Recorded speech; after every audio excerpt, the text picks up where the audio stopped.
Алло, гараж, дівчата, ми їдемо на море, не в Турцію, Єгипет, а наш адрес ЮБК. Біцухи підкачали, очки від сонця взяли, на пляжі зразу видно крутого чувака.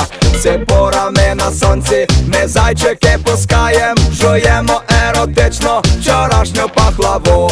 І в темних окулярах подруг собі шукаєм, я після пахлави їх інтелектом розірву. Оу я, Ялта, женщини і я, das ist super Чингисхан, Чорне море, океан.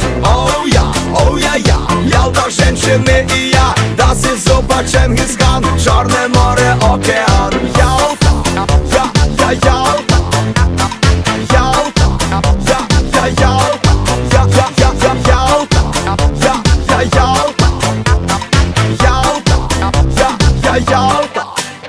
Ми кубики на пресі конкретно напрягаєм, коли проходить збоку достойний контингент. І кожній з них, конечно, креветки предлагаєм, креветки на солоні і півка цілий пакет.